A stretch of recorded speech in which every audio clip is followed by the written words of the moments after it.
Hello, what's up guys? So, for today's video, nalilito ka ba kung paano gamitin yung mixer mo? Kasi kung mapapansin mo, napakadami niyang knob. Minsan nakaka-overwhelming na yung mga yan. Kasi ang dami mong kailangang i-adjust. Ang tanong, ano nga ba ang mixer? So, for today's video guys, ituturo ko sa inyo separately yung mga function knob. So, kung interesado ka sa mga ganitong klaseng video, tapusin mo. Let's go!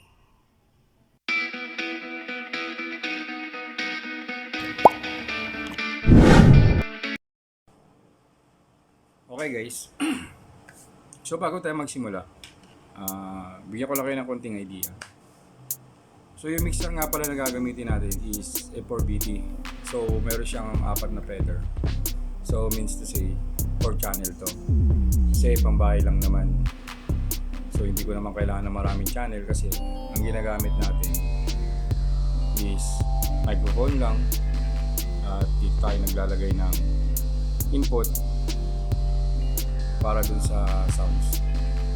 And then guys, kung ano yung matututunan nyo dito sa isang line, applicable na yan sa lahat ng channel. Kasi halos kung papansin mo yung mga knob nya, pare-parehas lang naman yan. So nakakalito lang talaga yan kasi nga napakadami niyang knob, lalo na kapag hindi natin alam kung para saan ba yung mga knob na yan. Okay, so start tayo guys. Okay tayo So yung gain knob, ito, yung pula. Sa akin ang kulay niya kasi pula eh. Ewan ko lang sa ibang mixer kung ano yung pinakakulay niya. Ito, yung pinaka-function ng gain knob natin. Ito, kung gaano ka-sensitive itong input mo. Meron ka ditong input. Meron ka ditong mono input. Pwede dito yung mic. And then pwede rin naman dito yung microphone. So depende na lang yan guys kung anong wire ang ginamit mo dun sa input mo. So, kung gaano kataas yung pihit mo dun sa gain knob mo, at ito, pinihit mong pakanan, ganon din ka-sensitive. Ito, ganon din ka-sensitive ang channel mo. So, gagamitin mo lang si gain knob.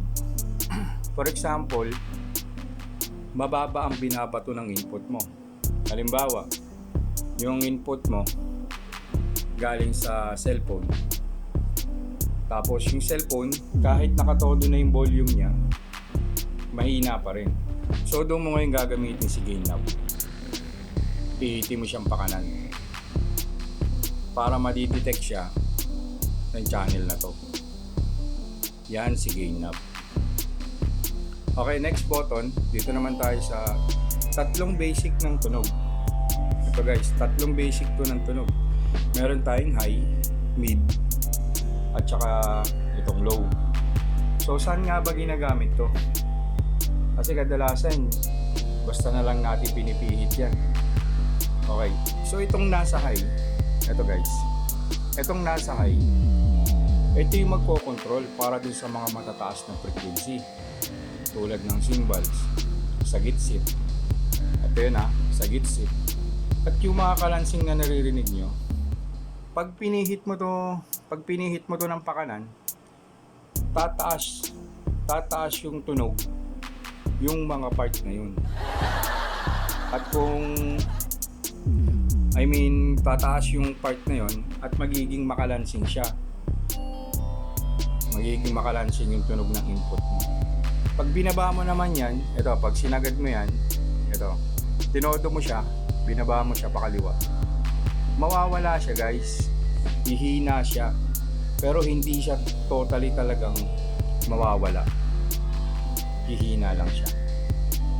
Okay, yan yung high. Next, yung mid. Yung mid, ito naman guys, para to dun sa mga matataas ang boses. Ay, para dun to sa mga boses. Percussion, instrument. Katulad ng acoustic guitar. So dito mo yan mako-control.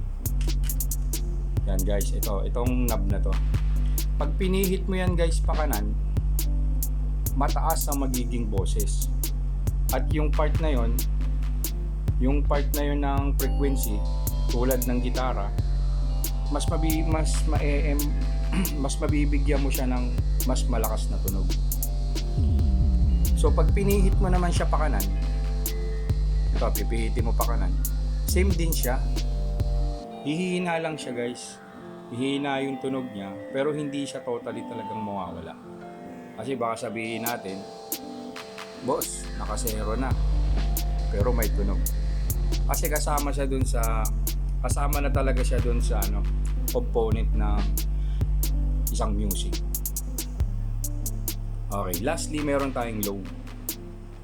Itong low guys, dito naman makokontrol yung kick drum, bass guitar. So kung gusto mo silang i-boost, pihitin mo rin siyang pakanan. Ayan, pihitan mo siyang pakanan. And then pag pinihit mo siya guys ng pakaliwa, ganun din, hihina siya, pero hindi rin siya totally talagang mawawala, andun din siya. Okay, next, itong aux. Itong aux, ito guys, di ko naman ito masyado ginagamit, pero bigyan ko na lang kayo ng idea. Okay, si Auxent guys, para yung volume ng channel. Siya dito yung channel na nilagyan mo ng input, para yung volume. Yung output nila, napupunta yan dito. Tapos accent. Ang accent guys is is another output tulad nitong main output. Nakita niyo ba to? So kung nakita mo to, tulad nitong main output. Pero pwede mo siya kasi siyang kontrolin separately. So maaaring nakababa na tong pinaka main volume mo. Pero itong accent mo, may volume yan. Pwede mo siyang kontrolin. So madidetect pa rin siya ng channel mo. Yun lang yung pagkakaano kay Auxent. Kahit mababa yung main volume mo, basta may volume ka dito kay Auxent, madidetect yan yung channel mo. Okay, so next. Ito guys, napaka basic yung pan. So yung pan, ito yung ito yung nagko-control kung saan mo gusto tumunog yung output mo. Kung kanan, papuntang kaliwa, kung gusto mong balance, diba? So kung gusto mong pakaliwa, pihitin mo siyang pakaliwa. Kung pakanan, pihitin mo pakanan. Pero ang best way dito guys, kailangan to always to naka 12 o'clock. So para balance yung ibinabato ng input mo. Okay, so lastly, meron tayong mga feather dito. Ito guys, daming feather, diba? So itong feather na to guys, ito yung nagko-control sa bawat channel kung gaano kalakas. Pero meron tayong tinatawag na main volume. For example, 20 ka dito, naka 20 ka lang, and then sinagad mo yung yung pinaka main volume, malakas pa din yung bato ng output mo.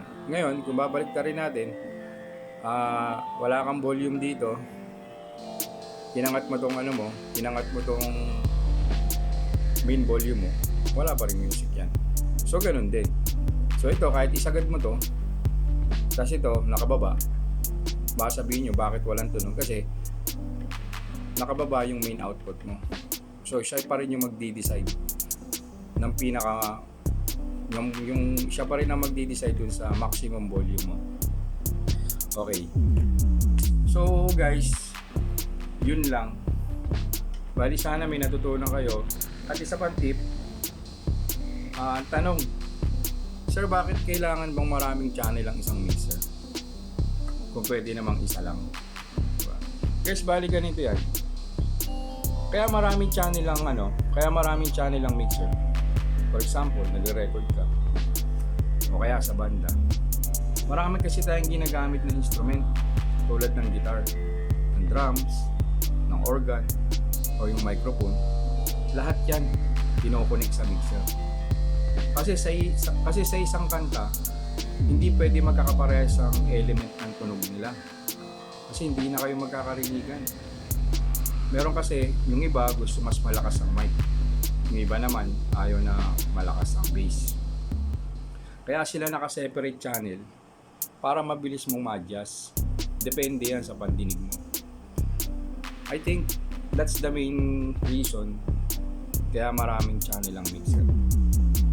Pero nasa iyo pa rin guys. Kung gaano karami yung gusto mong channel. Let's say nag-i-studio ka, nagre-record ka. So obligado ka kasi kailangan mo ng maraming channel doon. Kung gumagamit ka ng organ, ng guitar, ng drums, so separate kasi lahat yun. Hindi yung pwede pagsama-sama sa isang channel kasi yung frequency nyo guys, hindi ganun kasolid pakinggan. So ang gulo. Kumbaga ba sa isang bahay, buong pamilya kayo, di ba? So dapat naka-separate yan. Pero kung pambahay lang naman, okay na tong 4 channel guys. Bakit? Basically, kung mapapansin mo sa bahay, madalas yung output natin galing yan sa TV, galing yan sa laptop, galing yan sa video player, o kung ano pa man yung ginagamit mo. Recorded na siya. So hindi mo na kailangan, hindi ka na masyado mag-a-adjust kasi recorded siya. At tip lang, kung gumagamit tayo ng mixer at naglalagay tayo ng output dito, let's say nag-in ka, ginagamit mo siya, separate mo yung mic guys.